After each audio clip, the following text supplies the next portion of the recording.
Yeah, I have to honestly believe in my heart that Resident Evil fans are tired of these live action fan fictions. I mean, we got a whole decade of Alice. You know what I mean? Then we got promised. I mean, we got promised. You know, with Johannes Roberts that we were gonna get a true to form RE film. You know what I mean?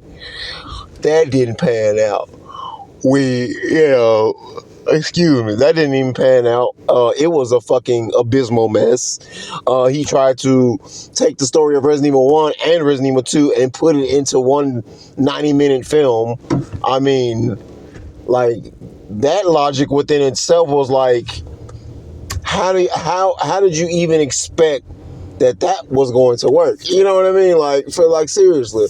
But and it's funny because he had a good idea going. You know what I mean? He had the right recipe, but he just started adding other bullshit in there that doesn't belong in the recipe. Like trying to mesh Resident Evil 1 story about the murder mystery in Raccoon City, about these murders happening in Raccoon City and the investigation that ensues, and what happens and what comes from investigating these murders, to find out that this police unit would have never thought of the horrors and nightmarish shit that they were going to actually be uncovering about a corporation that they never knew could be even capable of doing something like this. You know what I mean? So it's like, you can't mix Resident Evil 2's story, like, that takes place months later. I mean, come on, man. So, I mean, that shit is the wrong recipe. Like, I mean, the wrong stuff, the wrong seasoning. You already got all the ingredients you need. You're adding a whole bunch of other shit into the pot that doesn't even belong, and it made it taste horrible to our eyes, to our ears, and left a bad taste in our mouth after we get out the movie theater. And that's facts, especially for me. Had a pretty decent cast too. I mean, I love our what's his name, DeMille, or I forget it, the guy who plays Chris Redfield. Great casting for him. Even the Wesker character, Toby Harper, or whatever his name is, he was actually great. But like I said, the writing will make or break a Resident Evil film adaptation every single time. They had the stars team and everything, but because the writing was so fucking atrocious, and it didn't matter, right? It just didn't matter. And that's what I'm thinking this is what's going to happen with. I mean, basically, it sounds like with Zach Cregger's Resident Evil that this is going to be a pretty good sci-fi horror flick. But you don't need to call it Resident Evil. That's the whole thing, because this ain't Resident Evil. This, I mean, from what I've read on the log line, from what we've all read from that Polygon autograph. I mean, not autograph. Article. This is not it. I mean, I can tell Resident Evil fans are not gonna like this. They're gonna, like, you're giving us a no-name protagonist out the blue. Like, you're skipping over everything. You're just. I mean, now, true enough, he says he wants it to coincide.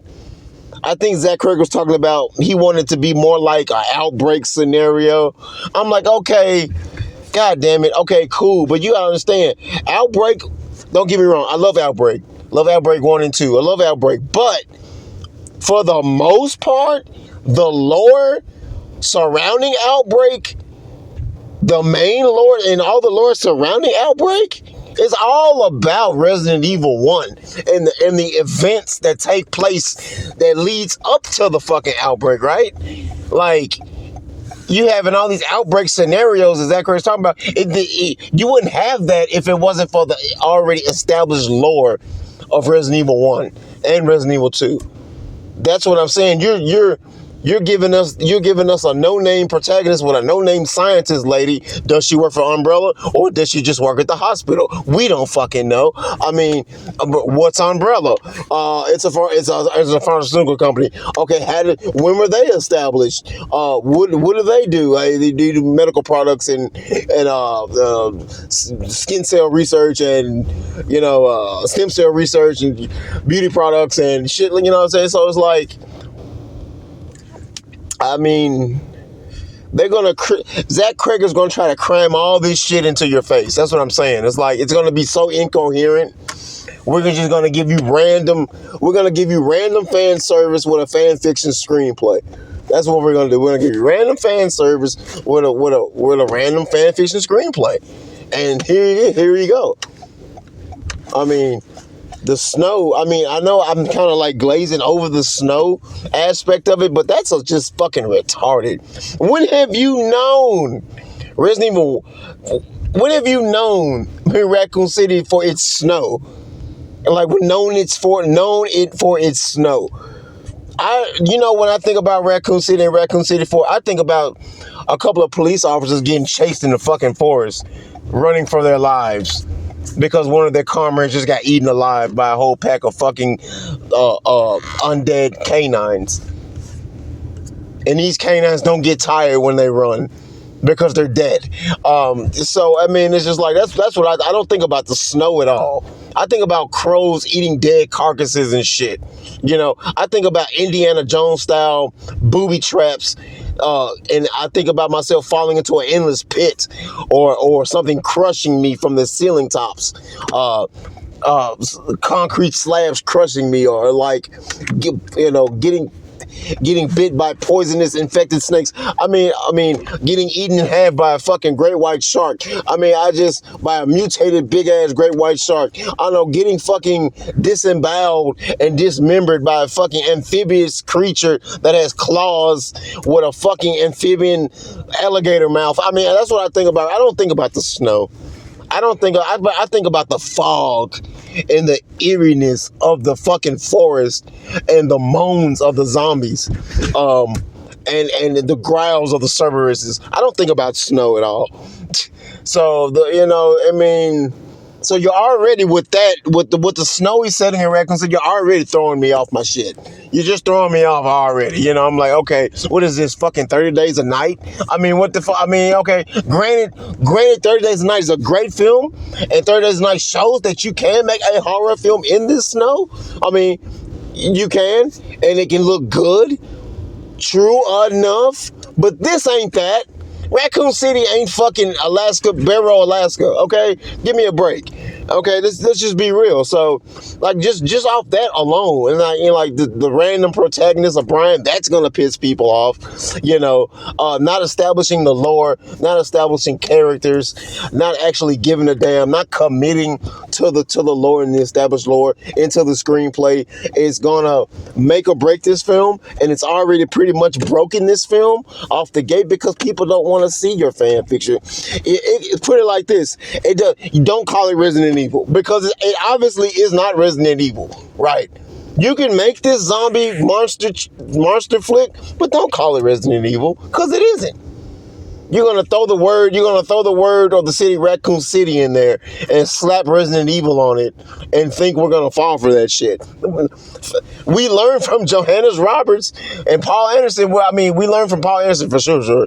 Even though, goddamn, Paul Anderson, I don't want to get into that.